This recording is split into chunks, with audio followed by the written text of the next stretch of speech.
Welcome, everyone, to the Fenton Perspective here on Revolution Radio at freedomslips.com and also replayed over at the American Alert Guardians Network with Jerry Dean and Brett W. So there we go. I said it right today. I'm so thrilled with myself. And God, I hope you guys are doing well. I've had so many things happen this week. I don't know which one to talk about. Anyhow, what was I going to say? Oh, it was important too, and it just went out of my head because I started thinking about time travel. I want so badly to get out of here. Oh, well, it wasn't that important, or I would have remembered it. All right. So let's see. I needed to tell you guys about what's going on with my television networks, and I actually have decided to start 3 networks right now. We're launching Make Contact TV. It'll be starting in June. We actually have the dates now. We got it all set up. We've had nothing but troubles trying to get you know what the biggest problem I've got is? Music. Everywhere I go, I buy these subscriptions to these music programs where you can play it on YouTube and this and that for free. But I end up having to pay $39 to $150 a song for the internet TV because of Roku. It's not considered broadcast TV, but it's considered filmmaking and internet television now. They have a whole new category for it.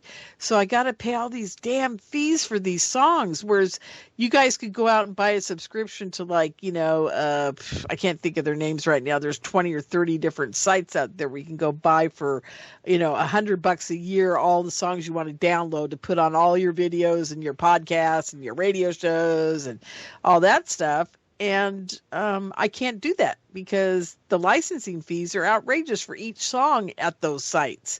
They lure you in with the idea that you can play those and put them up anywhere royalty free. And then when you look into it, it's $59 a pop for that kind of, filmmakers, or if you're going to put it behind a paywall even. Did you guys know that? I didn't know that until I started looking into this. If I even charge any money or there's advertising in the podcast, there's some places you cannot play the music. I mean, it's crazy. Anyhow, so that's been the biggest problem so far, and I think we've solved that. I've got a call out to different musicians and friends of mine that are going to start writing specific music for my network. So that's solving a big problem and a big chunk of money we don't have. So I'm telling you guys, behind the scenes business stuff that goes on. People, they get mad at me for charging like $3.50 for a MUFON meeting or this or that. They have no idea the editing time, the hours I spend putting these things up and out on email and creating all the graphics. I mean, a 2-hour event once a month for MUFON, I probably put in 6 hours of my time that I could be at work making money. So, it's pretty crazy. Plus there's server fees and my internet connection fee and, blah, blah, blah. The list goes on and on of stuff. I mean, it's pretty insane. I got to tell you guys, every time you turn around to do something, it costs money. So, there you are. So what I was going to say about that is Make Contact TV will launch in June, but we're launching JFK TV. Assassination Truth is the tagline.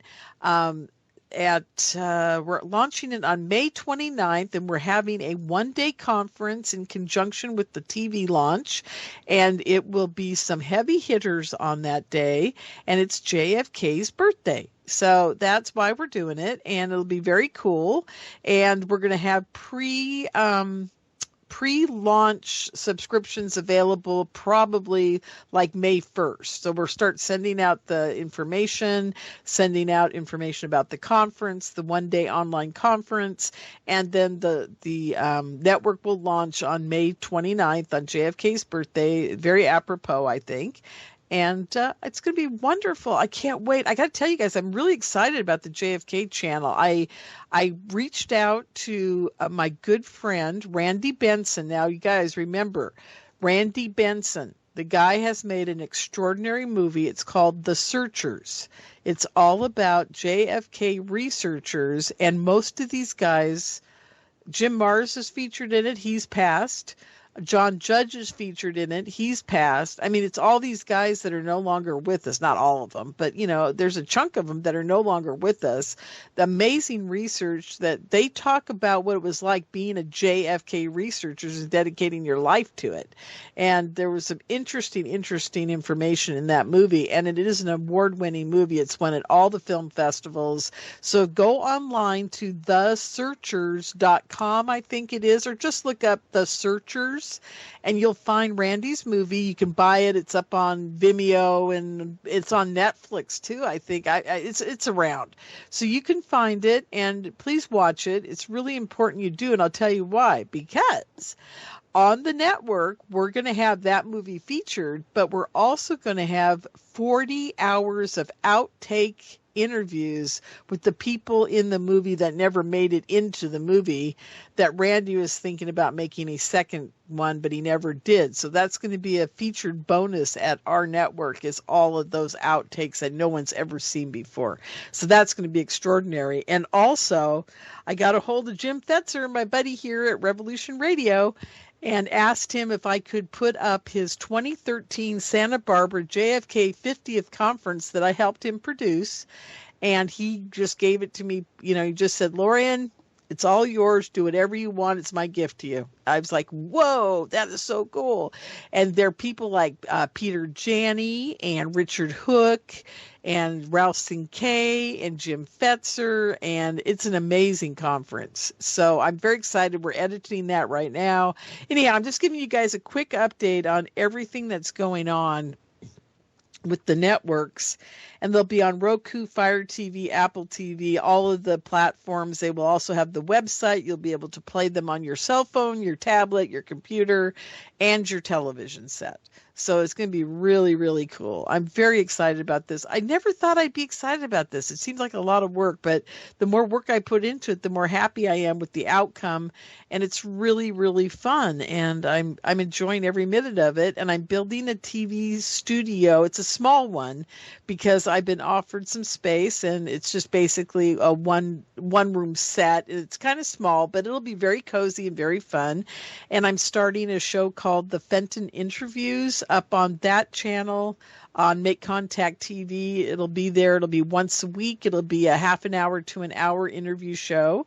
And I'll be putting up their special bonus features of people that you guys have never seen. I've got, I am crazy. I'll tell you guys, I literally go out, I interview all these people, I record it, and then I just throw the chip in a box and I walk away and forget I've even done it. Clifford Stone just died, and I have a interview with him that's never gotten off the chip. I think it's still in my camera, actually. And it's from a year or so ago when I met up with him at a conference, and we did this great interview. And I'm going to edit that down and put it up as a special bonus to the Fenton interviews because no one's ever seen it before. Oh, and there's another thing I've got. I've got 4 hours of footage of, oh my God, Melinda Leslie and Grant Cameron meeting for the first time in a hotel room at a conference, talking about their intersection in their research about what we call the Cosmic 200. So no one's ever seen that before. I think it'd blow people away if they saw what really goes on at the conferences in the rooms. Anyhow, so I've got all that going on. Okay, so that's what's happening. I mean, it's going to be pretty amazing. It's a platform for all the stuff I've thrown in a drawer that no one's ever seen before. And I just pulled out, this is the last thing I wanted to tell you guys. I just pulled out the chip with the 2012 first Super Soldier Mind Control Conference I ever put on, where Max Spears made his debut, and that will be up on the channel. And So there we go. And we've got Time Travel Con with Marshall Barnes will be up on that channel as well. And I just got all kinds of fun stuff. So we've got the time travel, I'm sorry, the Make Contact TV with UFOs, aliens, time travel, that kind of stuff. And then we've got the JFK Assassination Truth Television Network coming your way with amazing information and stuff on that. And then the third one, which I wanted to announce today, that was what I really started to tell you guys about, was we just added a health freedom network all around everything that's going on right now as far as our health and our freedom. And I've got people like Leela Kalankas, Julie Mikovits, David Martin, I think will be involved. I just got off the phone with Leah Dungas. There's a lot of people, a lot of moving parts. I've got about 15 heavy hitters that are going to be involved with putting their content up on the channel. So it's going to be very cool. I don't know where we're heading with it yet. I'm still just formulating it and asking people to come on board. And so far, everybody's a resounding yes, and they're all excited about it. So look for that happening. Probably, my guess is the launch date for that's going to be July 4th. That's what we're shooting for. It may be later. It may not end up till September, but if we can really hustle, we may be able to get something up there by July 4th and then just really populate it between then and Christmas. So there's a lot of information up there. I'm trying to get Peggy Hall, too. I got to give her a call. Anyhow, so long story short, that's what I'm up to. I hope you guys are excited about it as I am. And I might even get a hold of Scott over on Tipping Point and ask him if he wants to be part of the network. Because I do actually adore Scott. And like I said last week, it's the Clay Clark thing that really gets me all going, but I'm not going to talk about that today. All right. Marshall, are you with me? Okay. Can you hear me now? Yeah, I can hear you now. Perfect. Great. Okay, so now you know what I did? I was on the phone. You guys are going to love this. I was on the phone with Comcast for an hour and a half. And I had to hang up on them, but I didn't have time to go look at Marshall's cool information that he sent me. So what was the first topic we were to talk about today while I start looking for this? I'm not sure because there's been a lot that's happened since I talked to you last. Okay, so, why don't you start out with what you think is the most important thing, and then I'll try to get this going here and find that. I don't know why I didn't find it earlier. Anyhow, go ahead. What would you like to discuss, my time travel buddy? Well, the most important thing is that we're very close now. We're so close, it's not even funny. And when I mean close, I mean right now we're pretty sure we know exactly what the next step is going to be, and that would be at the experimentation level. So we're not even looking at theory anymore. We got the theory figured out. So that means what we need to do is finish raising money to get the rest of the equipment and be able to afford to spend time that we're going to need to to do this.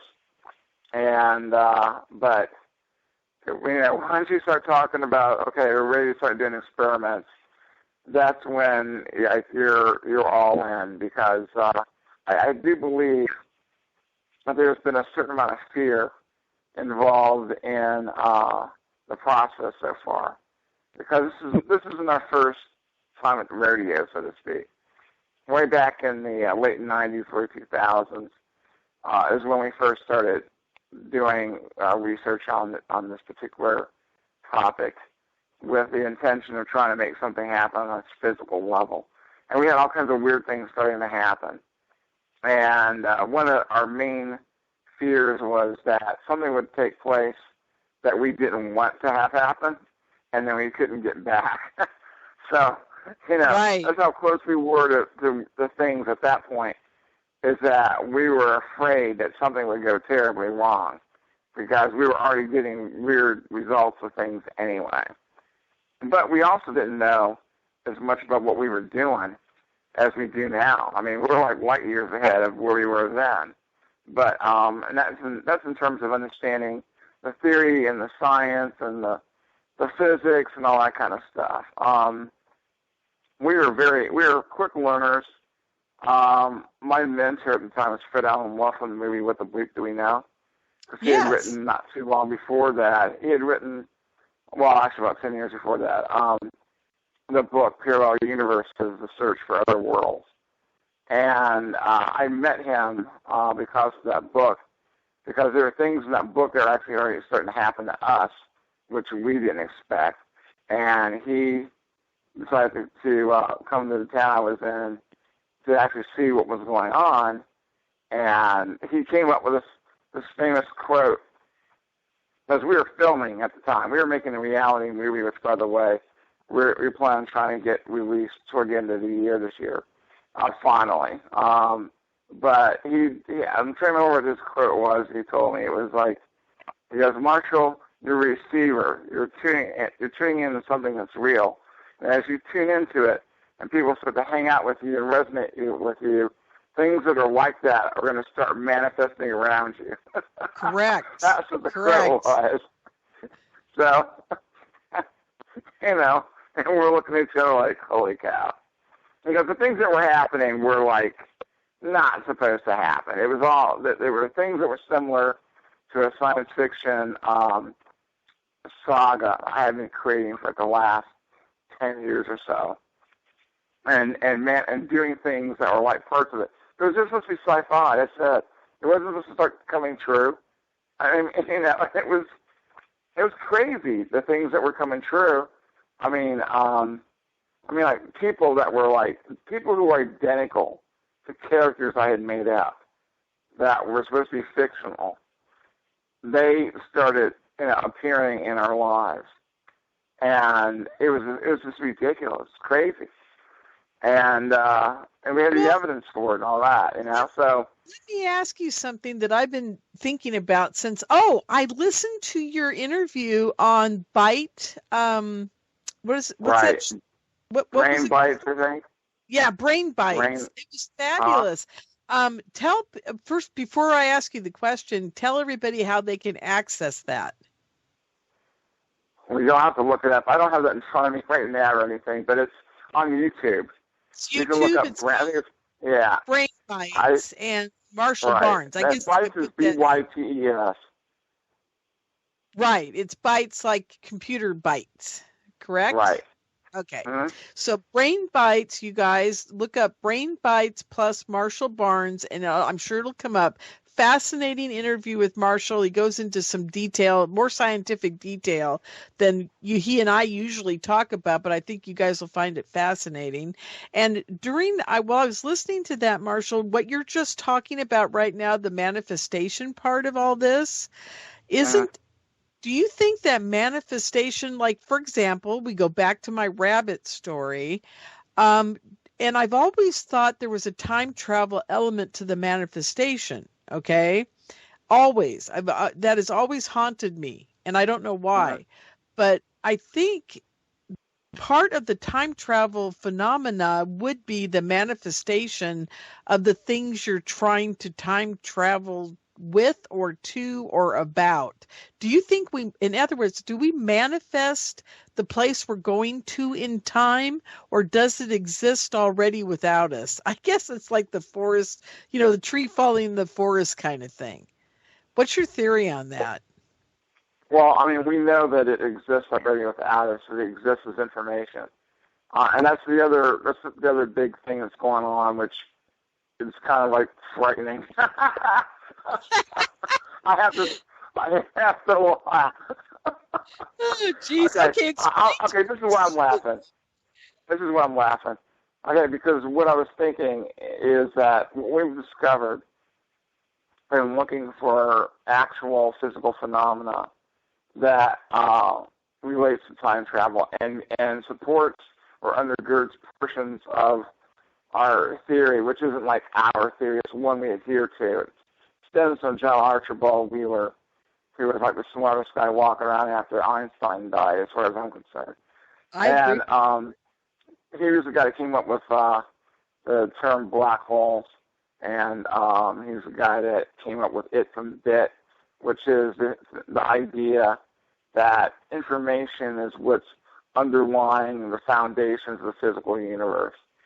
And so what happens is when you look at things that way, and then you look at the weird things from paranormal stuff only, and I'm going to restrict this. I'm not jumping all the way into paranormal, but when you look at something called the stone tape recording, where you can have events that seem to be recorded into the fabric of like a building or something like that, and then there's the walls structure of the building. So, and every once in a while they get played back. And so instead of like seeing ghosts that are and what people call intelligent, in other words, they know you're there, they are aware. All you're seeing is, like, for example, in these cases that I'm referring to, you're seeing ghosts that are not real.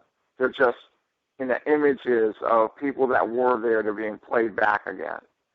So when you start out with that, okay, which is basically like what's happening is information was stored in the structure of this building or whatever it is, because sometimes it's like a building, it's outside somewhere, but it's getting played back.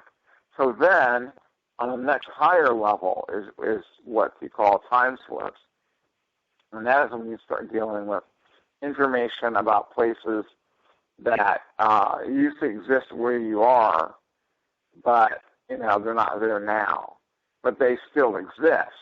The information about them still exists, and you are interfacing with that for a certain period of time, okay? So you're walking down some old road in France somewhere, and you see a chapel, and you're like, oh, wow, that's a nice chapel, blah, blah, blah, and then you leave, and then you want to see it again the next day, and it's not there anymore, and you make an inquiry, and the people say, well, that thing was burned down 25 years ago or something. You know what I mean? It's that kind of stuff. That's what time basically is. So, but what is the basis for that? The information for that chapel still exists somewhere. So, what happens when you do time travel? All right? When you do time travel, what you're doing is you're causing into existence a new parallel universe copy of another time period that in and of itself does not exist until you make that time travel effort. And that's how you overcome all the objections of all the dweeb, scientist people. I mean, the ones that all they know is basic science and that's it, and they don't have an imagination worth a pill, anything. And they'll always jump on you like, what about the conservation of energy, and what about this, and what about that? And it's completely clueless that this has already been dealt with before by PhD people like Frank Wilczek, okay, who wrote a paper about how the information is distributed to new branches of the universe, because we have a semantic problem with this whole thing, in that is there one universe and we're just dealing with branches and we just call them those branches of the universes or what, And I try to keep it as accurate as I possibly can, but it's everyone else, including other physicists, say, get kind of loose and fast with the terminology. And it's kind of like if you try to keep it strictly one way, it's like, getting run over because everybody else is, doing it a different way. So essentially, it's come to my understanding that there's like one universe, but there's these different branches. And if you're in a branch, essentially, it's like you're in another universe, and that's what gets problematic. So, but basically, if you go back in time, you are not literally going back in time. That does not happen. I don't care what the sci-fi writers say. I'll beat them up. Okay, I've already beaten them up. The one from Timeless before, because it's like that doesn't have. There is no travel. It's not like Doctor Who, the opening of Doctor Who, where you're in some kind of vehicle, regardless of what it is, and you're like rotating through some wormhole thing, and it's going to take a certain amount of time to get through. That is not the way it happens. It is actually, unless you're actually using the wormhole. But I mean, that a wormhole isn't even the best way to do time travel. First of all, because you got to find one, then you have to tease it open, and then you have to use some kind of exotic material to keep, So in other words, there is not a solution. We're not talking about using wormholes for time travel. We're talking about using manipulations of the confluence between quantum mechanics, temporal mechanics, and information theory. That's the answer. We already know that because we've done experiments based off of models of retrocausality that have produced the kind of results you expect to see if you were actually going to do a time travel event, including anomalous events like having a laser hit a target, but there's no laser that has been fired, and there's no laser that even appears out of nowhere through the air. It's just on the target. And that basically is a demonstration of what we were talking about in terms of another model he had, which is applicable to this conversation, which was the participatory universe. And again, it's kind of like the idea that there's one universe, but there's all these branches. So if you're trying to do a time travel event, the participatory universe responds with the result of you being in a new parallel universe copy of your target destination that didn't exist before you did that, and that's why it can work out without violating anything, because you're not transferring any energy or matter or whatever to the past where it wasn't there before. You're creating a new past that didn't exist before you did what you did, and that's what gets you what you get. And there's no paradox that way. Every single paradox that you can think of is wiped out by this solution. They're all gone because it's the way things would actually work. So anything that gives you a paradox, I think in real life, but in particular in terms of time travel, it basically says, "Hey, you screwed up. This is the wrong answer." Anything that's going to, for example, on the average, it's going to produce a time travel paradox, a violation of the Copenhagen interpretation of quantum mechanics, which says you only get one outcome per measurement. So if you've got another one on the same timeline, you violated Copenhagen, which is the most accepted model for quantum mechanics. So then the next thing, so that automatically dumps you into, in order to make the time travel thing work, it dumps you into the relative state interpretation, otherwise known as the many worlds interpretation, which is a parallel universe model. Yep. Right. And that's what happened. So I get into these debates on Quora with all these idiots, and they want to argue about stuff. And I'm like, look, you don't even know what you're talking about. Not only do you not know what you're talking about, you don't know the basis for what you're trying to say. And here's how it works. So I'm just bing, bing, bing, bing, bing. And it's a slaughter every time, Because these people, they've read science fiction, or they watch these stupid movies. Like some guy was on there saying, he was arguing about, first of all, he asked a question, so I answered it. Then he doesn't want the answer because I'm not mimicking, what was in the movie Butterfly Effect, which is a stupid movie. And because the Butterfly Effect is exaggerated in itself, it's not the way it works. And so he was going to look up the answer to prove me wrong in some other movie or something. He says, I'll be back in a minute, because I know how to research this. I'll be back in a minute. And I'm saying, yeah, right. And, of course, he never came back. Well, yeah, see, here's the issue. What you're talking about, and I'm sure I'm wrong about this, Marshall, so just correct me for, you can slap me around a little bit. I think that when we do actually do the time travel, what's happening is our consciousness intertwines with this new level of world or time or whatever we're creating, right? The parallel world or universe. And within our consciousness sparks the reality of being in another timeline. Okay, am I correct on this? Doesn't it take our consciousness interfacing with it for it to become a reality of us living in it? No. No? Oh, okay. Very cool. That's fine. Because we're talking. Okay. Go ahead. What I was going to say is that sounds like woo-woo stuff that somebody came up with that doesn't understand the physics or the technology that would be required to try to do this. Okay.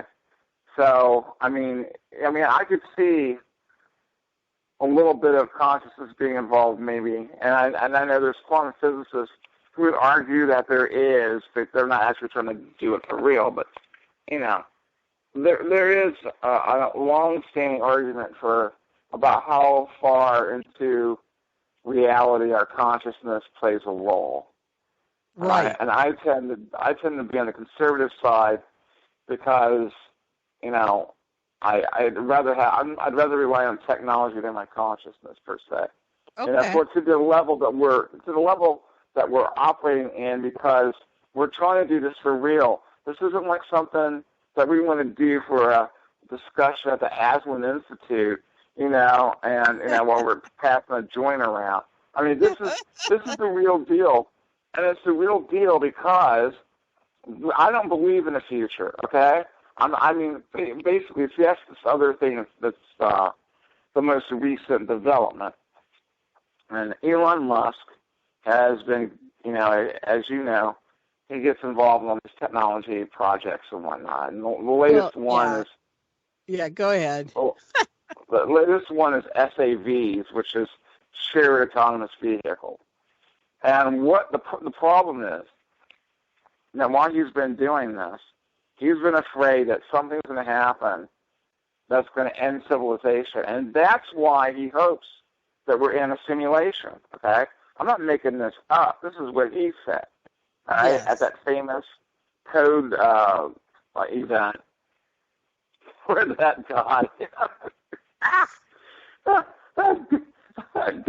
hipster doofus, is asking him that. Was this a recent event? No, it was 20. I think it was 2016. Oh, that one. Okay, I know what you're talking about. That's the one where he went off about the AI and the whole bit, and that we're going to be taking. No. Well, no. It was about the simulated universe. Yeah. And he was saying that a lot of people have been talking about it, so much so that as a topic, it had been banned from being talked about in hot tubs. Okay, and so this guy from the audience that I'm referring to as a hipster doofus, he's just asking Musk, you know, like, so what do you think the odds are that we are in a simulation? And Musk had already said he thinks like the odds that we are not in a simulation are like 1 in billions, okay? And so then there was some kind of bouncing back and forth on, you know, what happens if we're not in one, or who made it, and all this kind of stuff. And they kept going back to the what Musk's opinion was about whether or not we were actually in one, you know. And he kept saying, well, I think it's that the idea that we're not in one is 1 in billions. The odds are, you know, against that. So, but then he actually stated, you know, we better hope that we are in one, because what that means is that there was something happened to civilization, and, you know, that's why we're not in one. And the problem with the entire, and then Musk says, is there anything wrong with that argument? I'm screaming at the computer screen, yeah, because it violates causality, you know? But because the thing is, what he was saying was that because of computer technology now, we are, you know, going to get to the point where we can make our own simulated universes, and because of that, in the future, somebody else will end up making one, and then we'll be in it, okay? And that, in fact, it's the odds of 1 in billions that we're not in one right now because of that. But the problem with that, and this is the proof that I use to show that he suffers from digital centrism, which is the bias, the psychological bias that prevents you from seeing reality in the way it really is, instead of through this prism of like late 20th century computer geek culture. Okay, right. So he's saying because of something that hasn't even happened yet, we're probably in a simulation, and that's a violation of causality because there's no rest of the equation there. And so as a result, you know, he completely misses that. And he's hoping that, you know, we are really in a simulation because he's afraid that if we're not, that means that something's going to happen and it's going to wreck the world. And, and that's also why he wants to go to Mars and go to outer space, is the idea that we need to escape the planet because something's going to happen. Now, I agree with him. I think something's going to happen too. But I don't, number one, I've already done the numbers, and, going to space is not going to, first of all, we're not going to have enough time Yes, to go to space absolutely. to save the number of people we might want to save. We're not going to have enough time to even, do anything serious with Mars. Okay? And I made this determination back in 2015, and I started dividing up my business interests toward the direction of not being involved in space as much, but trying to figure out time travel. And that's why here we are, 2021. We're almost there. And the thing is, if we can do this, and this is for there's two different levels. The one we're almost done with is the one on the personal level where we just want to get the hell out of Dodge. We just want one way. We know where we want to go, because there's other people I know that are involved. They want to go other places, but I know where I want to go on a personal level, and I don't care about coming back. In other words, if I go there, that's it. So we're almost at that state now where we can start messing around trying to make that happen. But on the next level is the idea of being able to go somewhere and go back and forth. And that gets you to the point where you can start moving people out and moving equipment and, for example, going back into the past before there's hardly any money around, and mining like China for some of those rare metals and materials they have that are, used in computers right now, but they tend to control. Well, we can go back to the past if we get this technology figured out and just take them. They wouldn't even have a claim to them anyway, because, see, this is where knowing your space-time geometries as far as time travel goes gets to be important.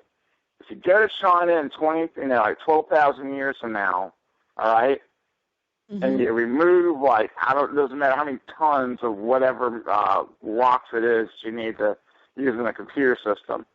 If the Chinese check that exact same area right now, they will have nothing missing that wasn't there before. All right? Because there is no causal link between that past and the present right now. Correct. So if you're a science fiction fan and you think you've got it all figured out, I got news for you.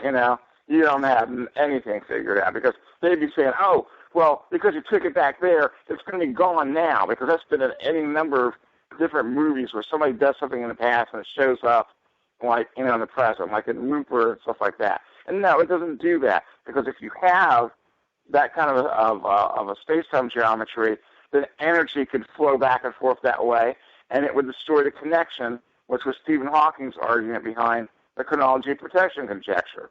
So you can tell I know something about what I'm talking about, because I'm quoting other people's work authoritatively. I'm saying that it's not going to happen because bam, bam, bam, bam, bam. And your typical sci-fi fan isn't even going to know what the dynamics of the chronology protection conjecture are. So that's where people get in trouble. They think, because they saw Timeless, or they saw some other kind of sci-fi movie or read some sci-fi book, that now they're experts on time travel. And all they're experts on is junk, stuff that has no connection to the actual science whatsoever, even though it may masquerade in that way.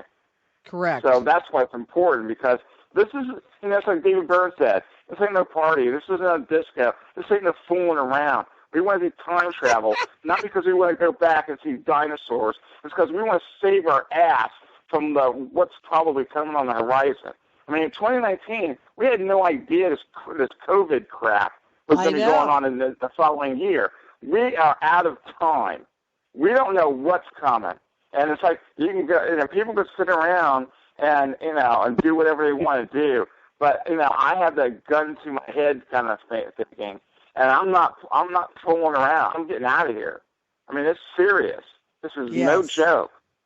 So, that's the thing. Yeah.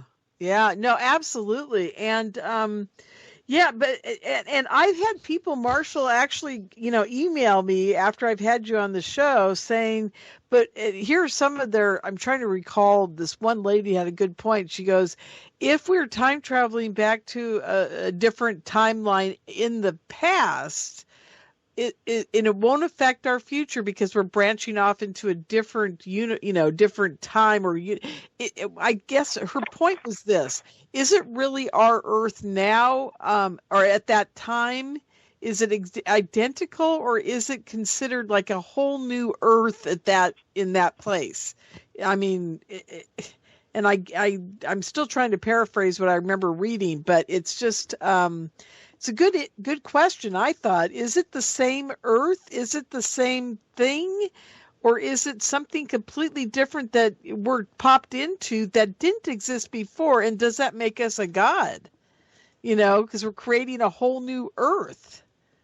All right, here's the deal. All right, people have to understand that we're not on the same Earth that we were on, yesterday. Okay, or probably 5 minutes ago, because there are things that have been making everything split. Okay. It happens all the time. All the time. Okay, so the whole idea of original or that kind of stuff is out the window once you start dealing with quantum mechanics and looking at it that way. I mean, in a similar fashion, okay, you're not in the same body you were in, I can't remember how often we reproduce our cells or whatever, but it's every 7 to 10 years. Yeah, we're completely new cells. Yeah, so our bodies change. Well, it's even more dramatic on a quantum level as far as everything else goes. Because, there's somebody getting in a car crash right now, and because of that car crash, okay, our universe is split, and it's going to split a bunch of different ways because there's the version where they didn't actually have the crash. Then there's a version where they had the crash. But now they have to enter into also the idea that, okay, what are the odds they got hit or hurt, in the crash? How bad were they hurt? All those are different outcomes, and they all have their own different versions of the universe. So because of that one event, there's and then it happens to everybody else. And that happens a million times a day, correct? It's all around us all the time. Yeah, I got you. Yeah. Exactly. And just think, for example, things like war. Okay, all those bombs and bullets and everything flying around, and people are getting hit, and they're not dying, and some of them are dying. Some of them aren't getting hit. Those are all creating different outcomes, and it's a continuous process, because some guy didn't get hit. He's going to be alive to shoot somebody else, and then that's a maybe, because maybe he will shoot him, maybe he won't. And if he does shoot him, does he kill him? And those are all outcomes, and it's splitting everything up all the time. It's part of what chaos theory is about as well. Right. So this idea of in the our Earth, our timeline, whatever, it's really kind of vacuous. It's just not worth thinking about because there is no our Earth. You can talk about the one that you're on right now and just in general because we don't actually see that things have changed, okay? But that's the thing about it is things at a molecular level. You're right. Absolutely. So, right. So yeah.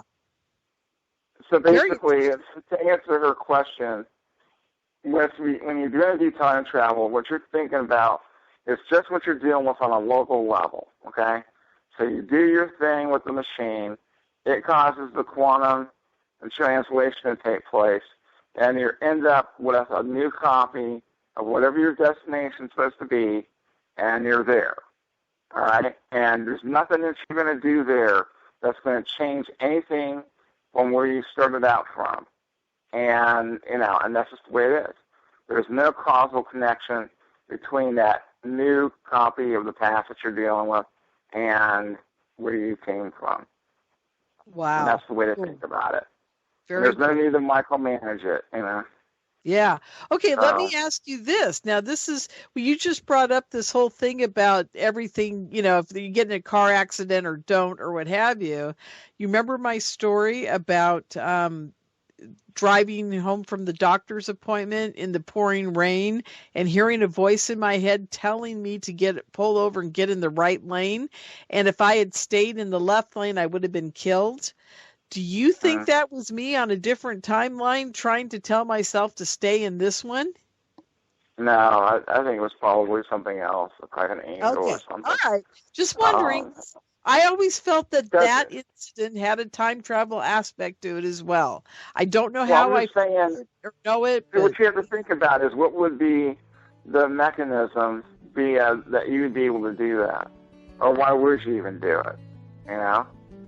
Why would I put a rabbit in the driveway at 6 years old too? I mean, there's something going on out there. And like you talk about all these weird little coincidences that start happening, all these synchronicities, all these things that have been going on my entire life, that in the back of my mind when they happen, people would think they're paranormal. I don't. My first thought is it's time. Okay.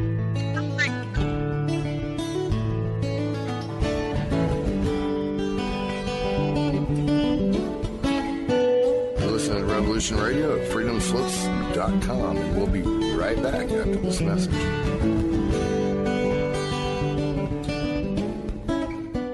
Be evasive. But that doesn't mean that they're telling the truth as opposed to fiction. And in Genesis chapter 6, verse 4, and there were giants in the earth in those days, and also after that, when the sons of God came unto the daughters of men, indicating that there were giants before the Nephilim. And sons of God, plural. They weren't talking about Jesus coming down. No, that's right. Yeah. Uh-huh. I'm Steve Crawford, host of Factor Theory Live. Join me every Sunday night from 10 p.m. till midnight Eastern Standard Time on Revolution Radio at freedomslips.com. Check it out.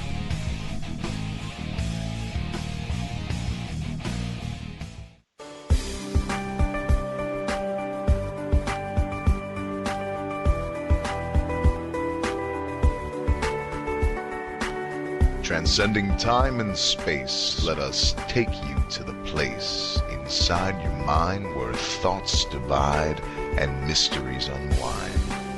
Join us every Monday evening right here on Revolution Radio at freedomslips.com from 8 to 10 p.m. Eastern Time.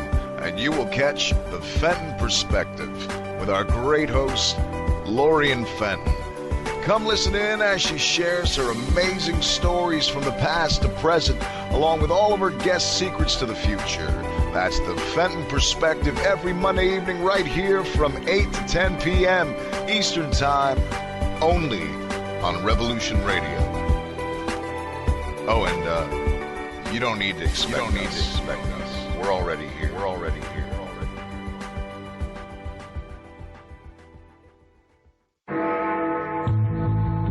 Galactic Interstellar Council on Revolution Radio Studio A, Fridays at 2 p.m. Eastern. Join us as we traverse the starseed paradigm, as expressed in the time-space continuum that we know as the divine expression of love and light. Integrating this conscious unity into the galactic paradigm. So welcome all, both terrestrial beings and galactic beings as one. So be it. You're listening to Revolution Radio.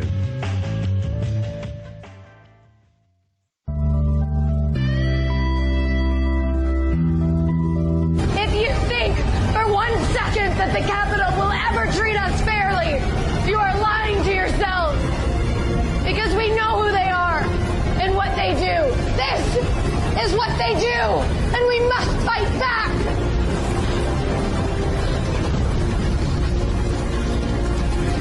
You can torture us and bomb us. Fire is catching. And if we burn, you burn with us. Good evening.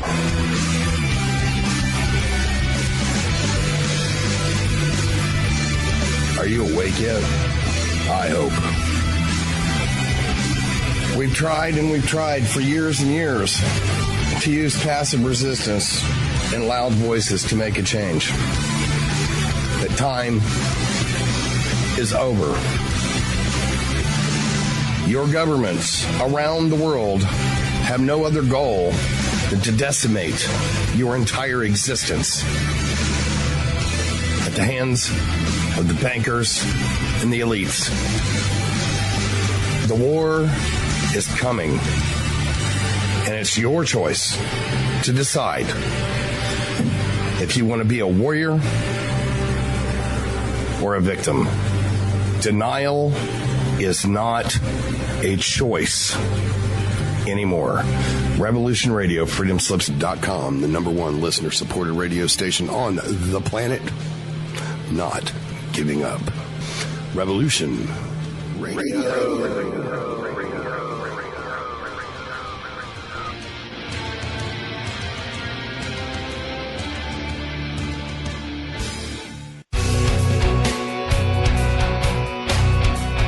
All right, thanks for listening while we took that short break here at Revolution Radio, freedomslips.com. And now we're going to get back to your host.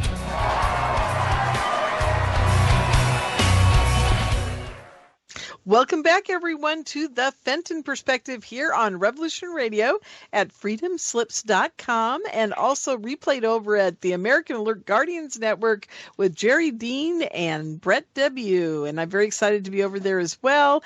And one other thing I wanted to tell you guys, I did an amazing MUFON meeting this last Saturday, and actually we re-recorded it on Friday. But long story short, it was an amazing MUFON meeting, and that's something I haven't promoted here on my show very often. But you guys, it's on Zoom now. Anybody can attend my MUFON meetings. They're $3.50. I do have to charge. I know there's a lot of people out there doing them for free, and I totally get that. But I'm paying for 3 Zoom accounts. Don't ask me why. It's a long story. I'm supporting a couple other people who can't afford Zoom, so I'm giving them I pay for their meeting space through a nonprofit program, and they get it for $100 a year. I'm paying it for them, and I'm also paying for my webinars, and I'm paying for my server, and I've got, you guys, you wouldn't believe all the little nickel and diming stuff that goes on just to put on a freaking Zoom event. I'll tell you what, if you're trying to, preserve it, put it up on a server and all that stuff afterwards. So long story short, I'm starting a membership MUFON website, and you'll be able for $3, I think it's $3 a month is going to be one of the lower rates, or even, I think $2.99 is the lowest I can go technically with the company I'm working with. And there you go. So $2.99 a month, you can pop into our Zoom meeting every month. And you can also replay the last month, and you can also replay back to 6 years of MUFON meetings. So that's what's really cool about the whole thing, is you'll be able to access the archives of all the stuff that we've done. So that'll be coming along very quickly here soon, too, because I have a friend setting up the membership portion of the site this next couple weeks, actually. So that'll be happening. But this MUFON meeting we had last week was amazing. So what you're going to want to do is you're going to want to get over to MUFONMarinSonoma.com. That's MUFONMarinSonoma.com. And when you get over there in about 2, 3, maybe the 1st of May, there will be a join the MUFON chapter. And if you join the chapter, you will have access to all as fast as we can get them up there. You got to give us some time. They are edited, most of them, but still takes a lot of time to load them to my server. You'll get access to all of the past events. I may be limited to 1 year at a time, so we'll just see what we can do, because you guys, it costs for storage too. So I just don't have tons of money to store all this stuff up online. But anyhow, we'll make it happen. Eventually, I'll have enough money to take care of the world. So that's all. I just dream about it, plan for it, and manifest it every day, just like I manifest myself out of here back to 1972, any day now. With Marshall's help, of course. So there you go. So you want to go to MUFONMarinSonoma.com, and you'll be able to see the last month's event with Matthew DeRaw. He was amazing. It'll blow your mind what he's working on right now. And then in May, I think Dr. Bruce Cornett's going to be our guest speaker. So I think it'll be very exciting. Okay, let's get back to Marshall. Marshall, are you with me? I know he has to unmute his phone. There you are. Yeah. Cool. So, so I don't know. I just had a very weird life where everything seems to, for me, end up back at time travel. Other people always talk about it being like paranormal experiences or consciousness, experiences or this or that or whatever.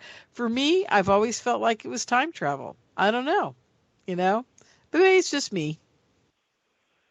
Well, I mean, I have to be careful because I try not to make assumptions about things. Yeah. Oh, I don't blame you at all. So if you're saying something told you to change lanes, first of all, did you hear your voice? I heard a voice, and it didn't sound like me. It sounded like an androgynous being. So that doesn't sound like it had anything to do with time travel. In fact, it sounds even more like I said it was probably angels or something, which is kind of odd. Do you believe in angels? I've never asked you that. Do you believe in that kind of entities? I was just getting ready to say it, which is kind of odd because I don't consider myself religious per se. I don't believe in the whole, Judeo-Christian Bible thing. But I have had experiences with beings that I would call angels, basically. Not because they looked a certain way, because I didn't see them. But whatever it is that exists in spiritual space before we are born here, I would kind of classify it as that kind of a thing. And that kind of realm? For example, there are people who have stories about, being told things or being shoved or whatever to prevent them from getting harmed, all right? Right. So and the assumption is that it was some kind of guardian angel. Right. Now, I had an experience that involved two beings at the same time shoving my spirit back into my body. Wow. I was at a point where I thought I was going to be killed in an auto accident. And it was so frightening because it wasn't something that was sudden. It was like, I was in danger and it could happen at any moment. And it was so frightening that I guess I started to leave my body. And I heard these voices go, "Oh no, he's leaving, and he's not supposed to yet." And I actually felt hands on me, shoving me forward. Now I'm in the front seat of a car, and I couldn't go any further forward than I was without hitting the dashboard. So they're obviously pushing on me, but I knew I was leaving my body. I could feel it. And so they shoved me back in. And then the circumstances under which I thought there was going to be an accident suddenly changed. So I was like, we got to fix this because, this guy's freaking out. So, and the funny thing about it was the only way that someone could have pushed me that made any sense from behind is if they were in the back seat. There was no one there. In fact, when it happened, I looked in the back seat as a reaction because it was, someone had just shoved me from behind. So what the heck was that about? So basically those kind of things do happen to people. There's a guy that was in a documentary about 9/11, and he was going down the stairwell in one of those buildings that collapsed, and somebody said, "Go to your left," and they pushed him. Now, there was no one there. He didn't see anybody. But he went through his left, and that was a stairwell that enabled him to not only survive, but to save somebody else's life. Because the rest of them, the other two, were blocked. The one straight ahead, one to his right was blocked. The one to his left was clear. And he also was able to save somebody else. So, when he told that story, and he was talking about being pushed or something, I'm like, man, I can identify with that because that happened to me in a car. So, wow. I don't know what that is. Okay, sure. I know it was real, and I know it was real, and I don't attribute it necessarily to, the typical religious dogma, because I don't agree with it, and I don't want to talk about religion anyway. I usually don't, but yeah. I'll just say that my objections have like a batting average of 1,000. Okay, so I'm not the guy that if you're a religious person you want to get into a debate with, because it won't go well for you, regardless of what you are, regardless of if you're a priest or a minister or choir boy. I'm not the guy you want to debate because you will lose. And that's what my average is against all these people that always want to debate me. So I don't want to talk about religion. That's not my thing. Yeah, that's fine. No, I was just wondering, where your stance was on other type of conscious beings that interface with us here on Earth or in our realities and stuff. So that was cool. I could go off into that, but I just don't want to. Because I don't tell people what to believe. See, I don't get into those kind of things. I'm not trying to proselytize anybody. Exactly. It's why we're killing each other on this planet. Come on. I mean, it's just like, I don't want to talk about it either. It's just crazy. Right. But what I do want to talk about is I sent you an article about the Berkeley engineers demonstrate unprecedented control of light with a new quantum device. And you sent me back something about a chair. What is this chair article that you sent me about? Okay, let me open this up. I wanted to see. I wanted to talk about that today.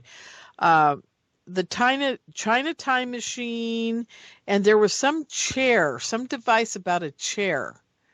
Do you know what you were trying to tell me? I don't remember that. A chair. Yeah, chair. I got to go find the email. Let me see if I can find it. In the meantime, talk about the China time machine stuff. Oh, that was interesting. And what essentially happened is, okay, I'm followed on an international level by people from all kinds of countries around the world, like at least 19 different countries. And when I say I'm followed by them, I'm talking about people that are scientists, engineers, researchers, that kind of thing. Like there's somebody that reads my stuff that works for the Indian version of DARPA, okay? So, DARPA is a U.S. agency, the Defense Advanced Research Projects Agency. Right. Well, the version that exists in India, somebody over there is like downloading while I'm writing about time travel. So that's kind of interesting. And then the Chinese have followed my work in the past as well. So I've been making all these breakthroughs recently. Like, for example, I have the first, peer-reviewed paper that's been published showing the quantum mechanical basis for time travel as, like, predicted by Neil Turok from the Perimeter Institute in Canada, as he told the BBC back in 2018. All right, and what that does is that completely shoves out of the way all the ideas about time travel based on Einstein's work, because his work wasn't based on quantum mechanics, and he didn't really like the idea of time travel anyway. So all these people saying, well, my theory is based on Einstein's general theory of relativity. It's like, yeah, okay, too bad it won't work then. So basically that's what the significance of that paper is, because there's been a division in the scientific community that's been coming along for a while, And on one side, you have, you know, all the people that are still thinking about Einstein's work and what solutions, you know, relativity in its different forms provide, which aren't workable unless you have a space program, okay? So, and then you have all the accompanying and expensive things that go along with it, you know? Or, you know, you have quantum mechanics, which is a lot more efficient, scary simplistic. And that's where Neil Turok said he thought that the solutions to time travel to the past would be found in quantum mechanics. He said nobody knows exactly how to do it right now, but I'd expect some smart person to come along and show us all how to do it, you know. And that's basically, turns out it's me. You know, not that he knows me, but I mean, he was just saying this. He was expecting it. And so I did get this double-blind peer-reviewed paper written up that showed the quantum mechanical basis for time travel, and then the experiments that showed that parallel universes are real, and the whole kick and caboodle. And so that's pretty heavy. So the Chinese know about this. I mean, I was in New Dawn magazine, the special edition, which was out of Australia, back around February. And then, you know, I'm always putting out papers on academia.edu, and then I come out with this other thing. And the Chinese know. So all of a sudden, the Chinese are releasing, you know, although they pretend it was a mistake, there's some paper about how they're going to do a time machine. And it's going to be this big thing. And they're going to, like, make it so they can use it for interstellar travel and opening up wormholes and all this other kind of stuff. And I saw parts of it, and I laughed because some of that stuff looked like it came from things that I'd already seen before that were, like, you know, decades old. And also I thought it was amusing because I had spanked the University of, the Hong Kong University of Science and Technology for putting out something a couple of years ago that was based on research they had done on determining that a photon won't go faster than the speed of light. There's nothing wrong with that. But then, this is what their PR department did, and this is what got them in trouble with me, was that they then turned around and decided, oh, we're going to put out a press release saying, because of this, that means time travel is impossible, because nothing can go faster than the speed of light. That's what they did. And then media around the world jumped on that and said, oh, time travel is impossible, you know, and that was totally wrong. So I wrote a paper specifically addressing what they had done. And it was an actual paper. I wrote a technical paper, and then I did an article and put out a press release. And essentially, you know, I spanked them for it. I showed not only that they were wrong, but then a lot of the stuff that they had said as a result, you know, to try to hype up their, you know, their status was like a bunch of crap, and they shouldn't have done it. And I, you know, shamed them for it. And it got picked up around the Pacific Rim, I think. So I know a lot of people. I know where it was sent. I saw where all the hits are coming from. So, you know, so they know about me. And so I thought, isn't this it? It's like, oh, we got to show that we're still in the game somehow without really, you know, showing that we really, really care. And so they leaked that thing out. And that's what I believe they did. They leaked it out and then yanked it back so they could, you know, have some kind of presence in the argument, which is ridiculous. I mean, I'm not saying that they're not trying to build a time machine, and then particularly that the kind of facility. They're trying to get for some massive facility, right? And I'm like, okay, yeah, you could do that. I mean, I got a facility too. It's not as big as what they're talking about, but I don't need it. And then we have a property that's got, you know, interior areas and also exterior areas, and it's secure, and that people can't get in. And it's private, and also on top of that, which makes it a lot more cooler than anything the Chinese are doing, was that it's already got weird things that happen there naturally. And it was just like ridiculous. So, and that's been written about before. So it's like, our place is a lot cooler than anything the Chi-Coms are going to build. But, it was hilarious because I knew that they had picked up these ideas from other places. And unfortunately, I don't see it. I have not seen an actual English translation of the entire report, but I saw images from it and I heard what people were saying, and so I'm like, yeah, okay, this is this is very original. So, but there's all these, big mucky-mucks over in China that allegedly were from the private sector and also from academia that allegedly were supposed to be involved with it at some point. But we'll see. Because, they're very competitive. They're trying to put stuff on the moon, and they're trying to come up with all these different weapon systems, which was one of the things I talked about in that brain bites thing you're talking about. Mm-hmm. Because the brain bites thing was all about military stuff. It wasn't about time travel. It was really all about weapon systems. Because I have a somewhat of an interesting background in that area, and so that was the thing. The Chinese are just they want to compete with the United States, and I think after I spent the Hong Kong University, they felt like they needed to make some kind of statement as far as time travel goes, and I was like, hey, welcome to the game. I don't care. Because I know this better than they do, and I'm going to know when they're fooling around and when they're serious.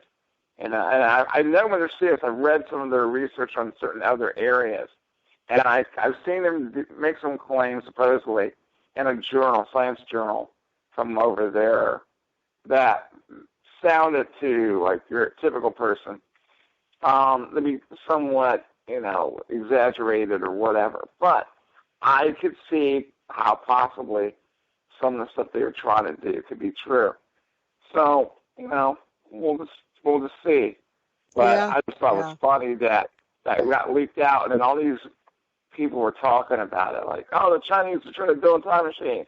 And then it came out, oh, no, they're not trying to build a time machine. It's just like, yeah, okay, whatever. I know, it's pretty cool. Well, okay, then that leads me to my next topic I wanted to talk to you about. I sent you an article about the engineers at University of California developed the new device that it will allows at-will control over quantum behavior, single particles of light or photons. And they have a proof of principle demonstration that could form the basis of new optics-based gates for powerful quantum technologies. Now, you and I have been talking for a very long time about the fact that your maybe time travel device is based on maybe this kind of concept. I don't know. And I'm just... Absolutely not. Absolutely not. Okay. So we're not using light and photons to deal with this. Okay, good. Well, that's what I wanted to clear up. What I'm saying is that, okay, we're using lasers, okay? But the thing about it is, and it's not the kind of thing that Mallet talks about, which is baseless. No, but we're using lasers instead of photons, but the thing that they're trying to talk about doing has no application as far as time travel is concerned. You can't do anything with it in that area. So that's the thing. That's why I sent it to you, because I wanted to find out if it could help with our time travel, your time travel. I always call it ours because I want to go with you so bad. I mean, when you told me 1972, I was like, yeah. I was like, that's a perfect year to go back to, And, that's funny. I'm going to change the subject because people ask me all the time, why in the heck 72? And I say, because you had some personal things you wanted to deal with in 72. And I just want to get away from all the congestion of all the people around me and get away from computers and Wi-Fi and go back to living on a farm. And people don't understand that. I mean, they just don't understand why we want to go back to a time where there isn't any of this going on, They don't get it. Right. So what that tells me is probably weren't alive then. They must be so addicted to technology. I don't think anybody's going to go with us, Marshall. I think it's going to be you and me. I lived through that time period, and I know how things work, and I know what the opportunities are, and I know how to take advantage of them. And I didn't need the internet then, so I can survive without that. I'm 10 times more creative when I'm off the computer, to be honest with you.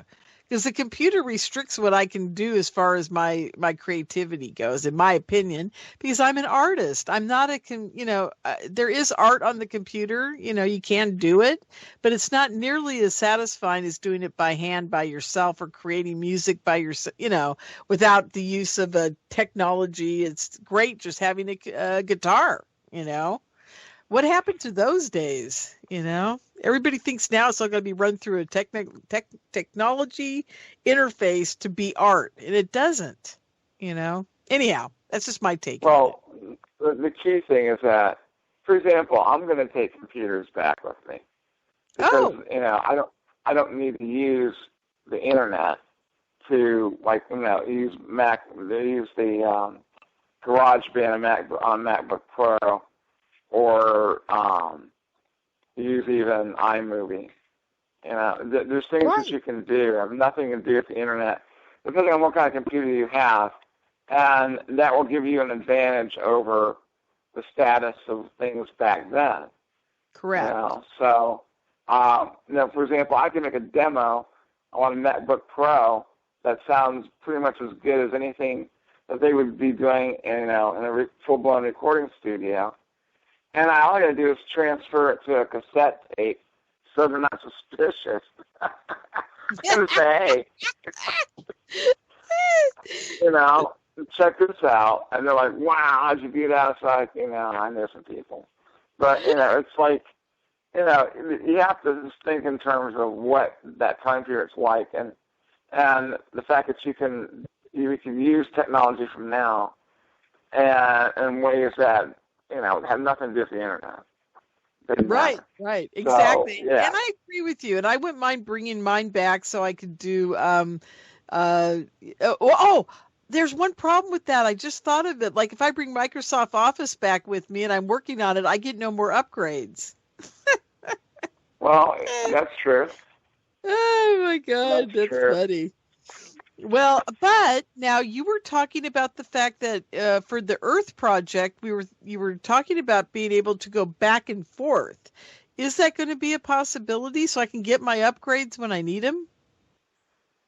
Not from 1972. See, there's two things, okay?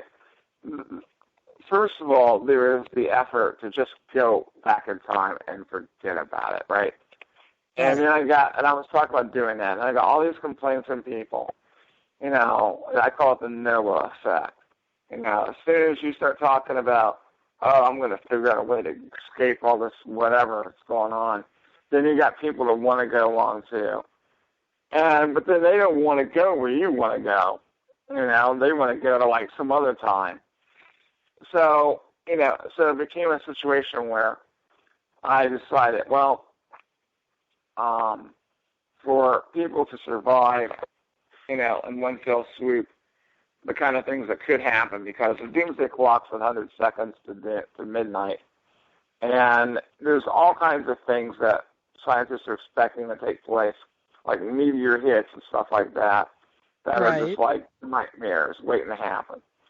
So the easiest thing to do is like to go back to 12,000 years, and where hardly anyone else was around, and set up a civilization there, that takes advantage of all of our technology that we do have, and just, puts it back there.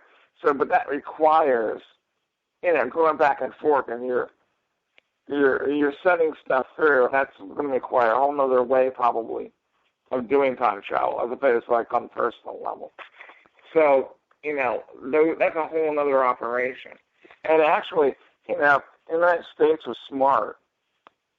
They would talk to me about doing that, because you could do it on a large scale, and you could have a continuation of government that is better than anything they've got.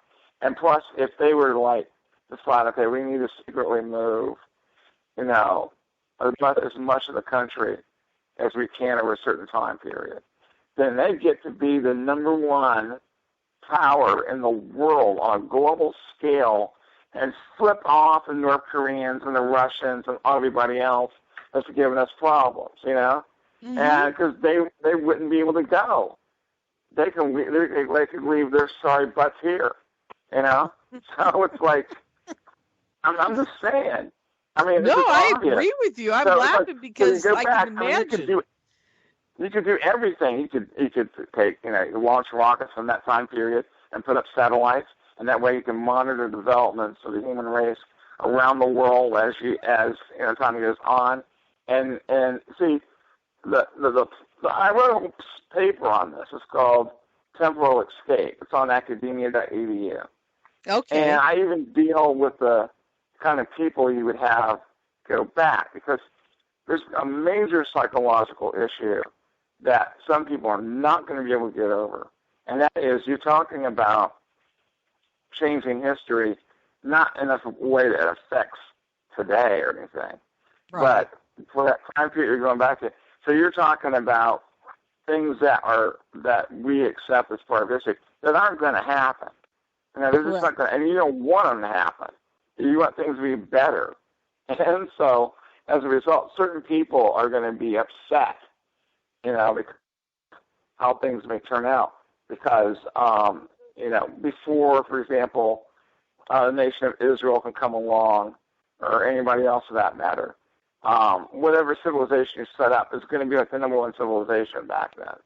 Okay, so, what's that going to mean for all these other ancient history stories that we've learned to that we know because of whether it's history class or Bible school. Well, all that's going to be two isn't going to happen. So World War I is going to happen. We're going to make sure none of that crap happens. So yeah, but you got to remember the time period that you're talking about. We're talking about starting over 12,000 years ago. Oh, Genghis Khan. We can stop Genghis Khan. Of course, he can stop all that stuff. The Romans, all that. All that stuff. All those crazy things that happen, all those wars and all that kind of stuff, don't have to happen. Because we can mold the development of the human race in a more productive way. In other words, we will be, we're not going to let the number one power. The Crusades and all that crap, right? Okay, good. None of that would happen because when you're talking about the Crusades, you're talking about a long time after we're talking about being there. So you're talking about, hundreds and hundreds of years after we're already the dominant power in the world. Right. But or not, Yeah. So basically, some people aren't going to be able to wrap their minds around that. So it's just a matter of who do you allow to go, and who doesn't. How do you weed out the people that have a tendency towards conflict as a way they solve issues? See, because that's you want to breed that out of the human on that. If the best you can. Literally, take people like that have Mussolini tendencies, right? How psychological profiling? I don't know how you're going to do it, but no. In terms of people that you take back, yeah, you can do that. That's not that much of a problem. Like I'm saying, you're going to have to do that because the people that have a problem with the impact it's going to have on history the way they know it is going to have to be dealt with. But at the same time, my dad was saying, you're going to have to just deal with the way human beings are. He says, because we have this human nature, which we tend to see the bad side of all the time. And I'm like, if you use the policy of hearts and minds, okay? So as you meet people, it's because that's the other thing about it is you're going to go to places where there isn't anybody, and then you establish your dominance in that area because nobody else is there. It's like you're going to beat up on somebody else. But then as people start to discover you, they realize, holy cow, these guys are like gods or something, right? So my dad's argument was, well, someone's going to try to overthrow whatever's going on. I go, that's right. There might be that one jerk off that thinks, oh, he can figure out a way to beat us, and then he can take over because he's big and bad now. I said, and that's why you have to know how to deal with those individuals. It's really simple. They go ahead and they attack us, and we take him on, and we wipe him out. But we don't bother anybody else that wasn't involved. We don't, wipe out a whole village or something stupid like that.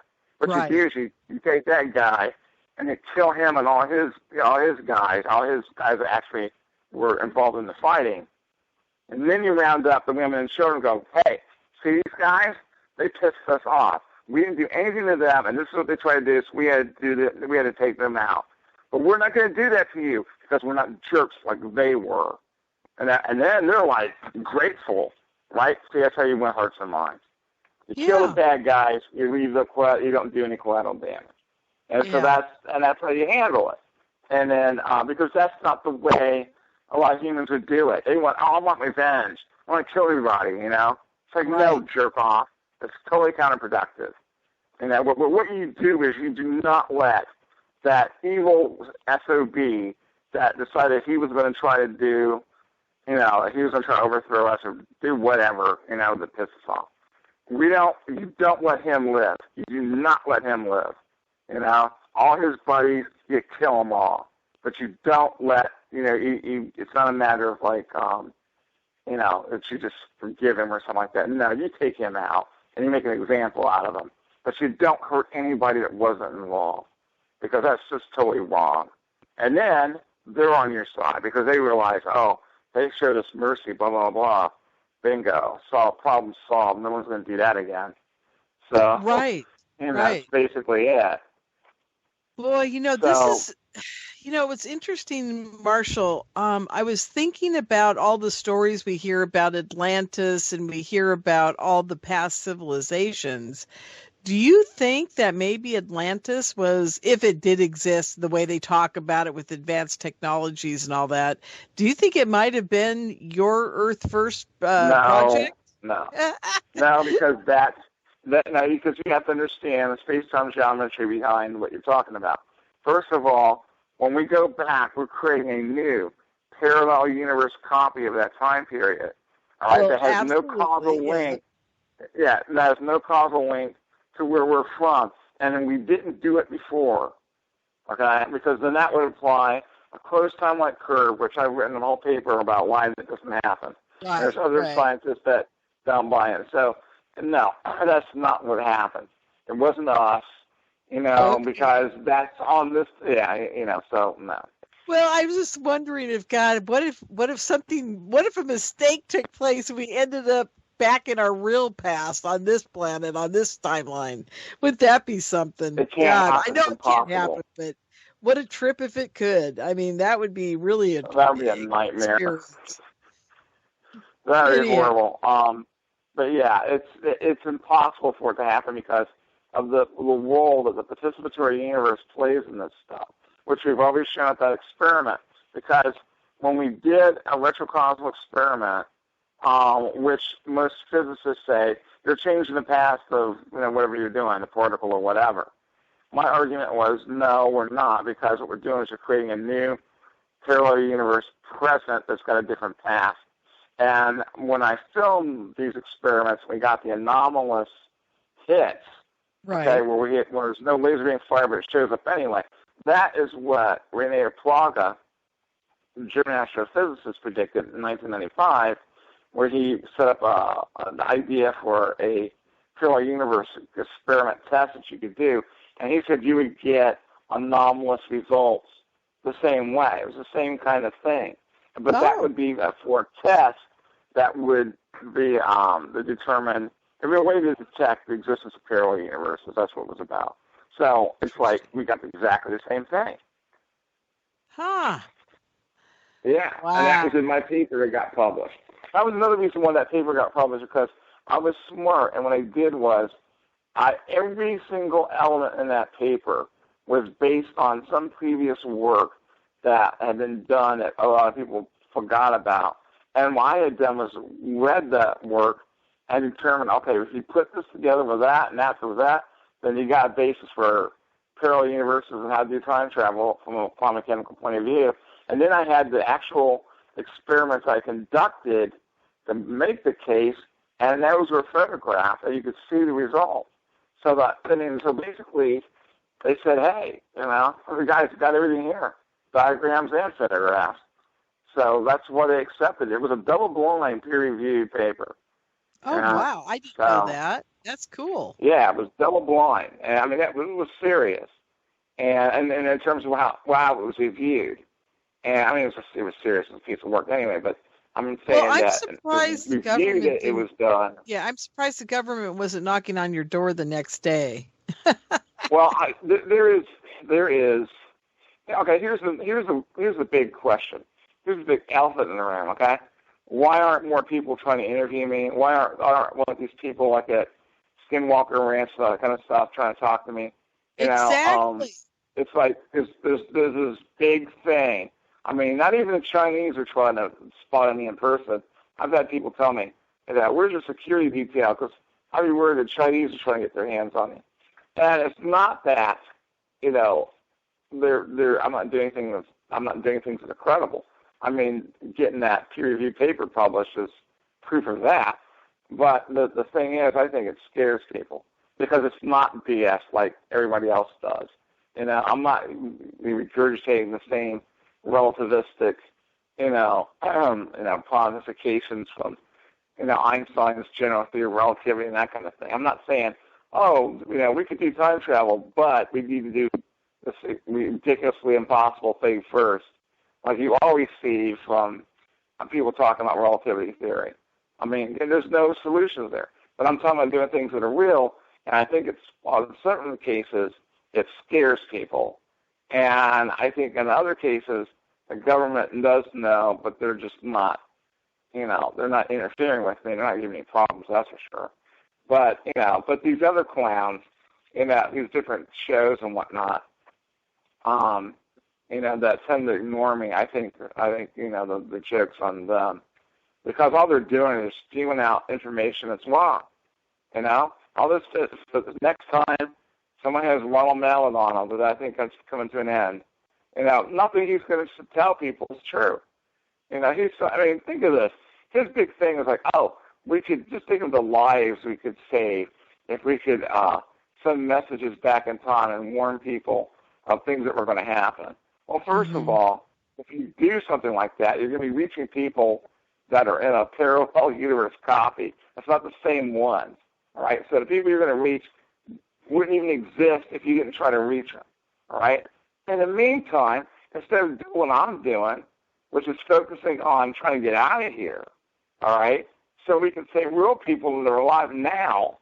He's talking this malarkey about sending signals to the past to try to warn people back there, which won't even work the way he's talking about because he doesn't understand the actual mechanics of time travel. He just figured out he wonderfully figured out a solution for time travel, not time travel, but how to make this circling laser thing happen.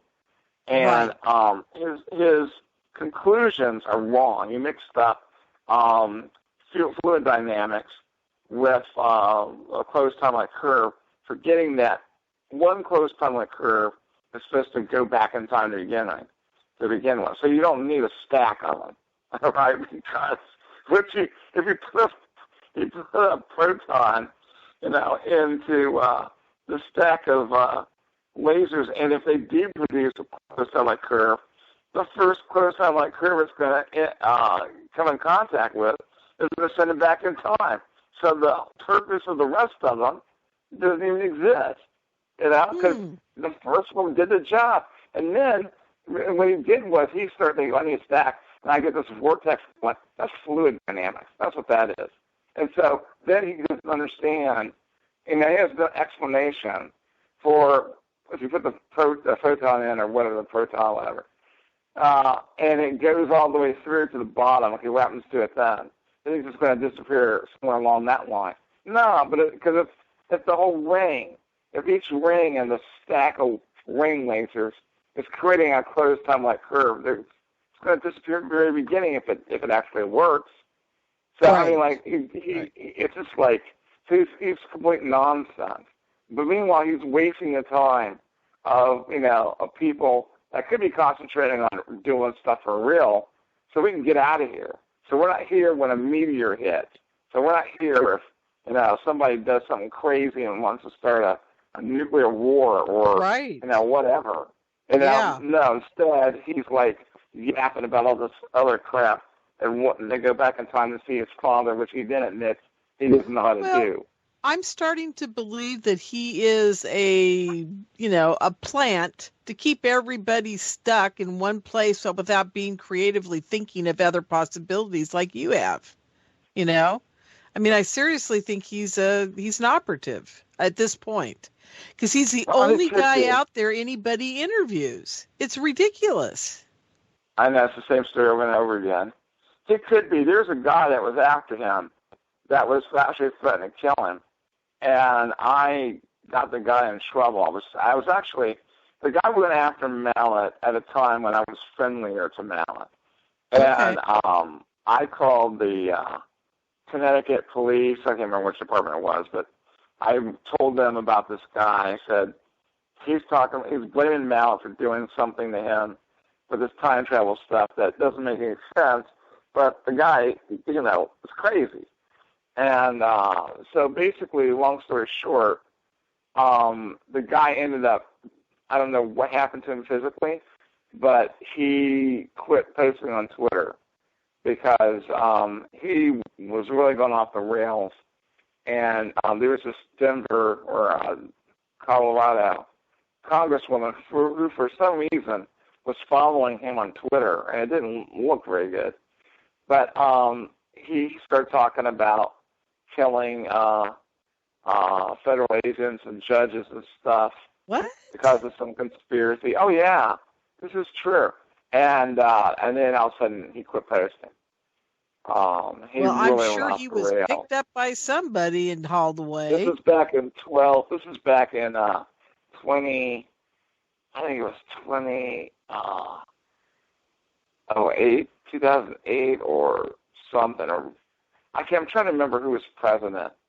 Obama was still president at the time. So it was something, but yeah, it was nuts. He was talking about all this stuff on Twitter. He had really gone off the rails, and all of a sudden he quit posting stuff. So he was pissed off at Mallet for something he did while Mallet was supposedly after he invented his time travel to him? No. Now, here's the deal. First of all, Mallet hasn't invented shit. I know. I'm just saying this guy sounds like... But here's what I'm trying to say. This guy was saying that he had. And not only had he done it, but the government had used it against he and his family to torture them. What he was saying they were doing. Yeah, he was accusing Mallet, and his quote-unquote time travel toy of torturing him and his family and then killing them and then using it to go back in time to bring them back again. Okay? Repeatedly. Oh, yeah, it was whacked out. It was totally crazy. And I had gotten into an argument with him saying, look, I don't know what your problem is because this technology doesn't even work. He doesn't have anything built. So how can you use it against you? And he was swearing that it had been done. And he had all these letters or whatever he had published. And so that was some weird thing associated with Mallet that you were talking about he could be like a plant or something. But I mean, hey, I don't know. I don't know either. I'm just saying. But this guy was accusing him of doing weird stuff for the government. So. Well, all I want to say is this. I don't understand. You're articulate. You know what you're talking about. You've done the research. You have a good grasp on explaining it to people like me who can't understand it, right? I mean, every time I listen to you, I learn something new and I'm more excited about the project than ever. And every time I listen to him, I'm confused as to what's really going on. And Why is it that everybody interviews this guy? He has nothing. He has less to do. He's got better agents. And what I think what it is the last time around, because his coverage comes in waves. The last time around, I think he had an agent called, he had some kind of PR firm or whatever, and he called up a bunch of places like CNN and The Root and all these other places, and they did the same, cockamamie story about him. Nothing changes, and just to keep himself valid. What he wants to do is he wants to die being known as the father of time travel. Okay, that's what he wants. But that's not going to happen. Well, hopefully it won't happen, because we're now going to start confronting that story. Because, for example, did you know that he's never written a time travel science paper at all? Let alone get one peer-reviewed. You're the guy that's written all the articles. The guy has nothing. I mean, right. It's right. ridiculous. He's never written, for example, like I've got all kinds of papers on time travel science. He doesn't have one. But the papers that he has are 3 based on his idea for how his machine should work. But that's not time travel science. That's just like, about his machine. It's a freaking business proposal. That's what it is. So, I mean, yeah. Don't even get me started on this guy. Crazy. I'm starting to not like him very much. Well, it's just a matter of he's got a PhD in theoretical physics, but he has his field, for time travel science, it's not there. And what makes me mad is he doesn't work on it. I mean, it's like, if you look at what I was doing in 2007 when I first met him, and because I was helping him out for a while, if you look at what my level of knowledge and everything was back then, and you compare it to now, it's like light years, different. Right. I mean, it's like not even funny. But his is at exactly the same spot. He doesn't know anymore. He doesn't know how to apply it. He's never corrected any of his mistakes. It's just gotten worse. And it's actually, he was involved in that Scott Cooper guy. That was a fraud thing. The FTC had to come in and shut it down. But that was when they were and those guys will call him up. Yeah, that was when they were trying to raise money for a company to build his time travel machine. Is that correct? Yeah. And you could tell it was a scam because, Cooper was saying, we're going to raise billions of dollars. And I'm thinking, for what? What are you going to spend it on? And it was, and that's when I knew the scheme was to defraud investors in Silicon Valley. Because those are where the richest people are. Some people don't know this, but in Silicon Valley, they have several hundred billionaires, and some of them are billionaires several times over, okay? Right. So if you're going to try to raise billions of dollars, then that's where you're going to go. So, but it was going to be a scam. And Cooper wasn't smart enough to know that Mallet was lying to him, that Mallet was all hype and nothing else. And Mallet was too stupid to understand what Cooper was really going to do and how there was going to be one point where they were going to have to put up or shut up, right? And so I was already, because I was in competition with them, I was already aiming at that, that point where that was going to happen. And what they did was they lied about what they were going to do in terms of them trying to raise money, and that broke Florida law, and that was when we launched our legal attack against them. But then I didn't know it, that the FTC was coming after Cooper because of fraud that he was doing with his own company, World Patent Marketing. So it was a perfect confluence. Well, Marshall, that was great. I'm not going to believe this, but we have 1 minute left in the show, so I can't. I just looked at the clock. I figured we had another half hour left. Anyhow, so how do people read about you? I know you're on Quora, right? Right. Academia.edu, Vogel.media, and then I'm going to start fans only thing, and I got a number of other things I'm coming out with. Are you well. going to So it's Patreon so we can support you? I'm sorry? Are you ever going to do a Patreon so people out here can support? I'm going to do start our fans only thing, kind of in the place of Patreon.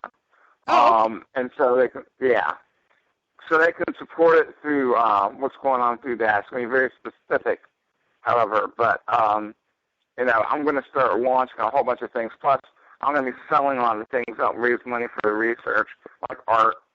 I've got this incredible Pete Wave art piece I'm doing that includes this machine that's like a Dyson dream machine, but it's more powerful. And Pete Wave actually used the machine in some music video he did called Crazy. So, and it gets you high if you look at this thing. It's wild. I can't wait to try it out. It's going to be awesome.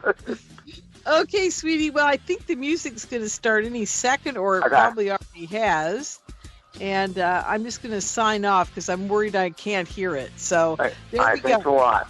Okay, take care. Stay on the line. Everybody else, I'll see you next week here on the Fenton Perspective. Good night, everybody.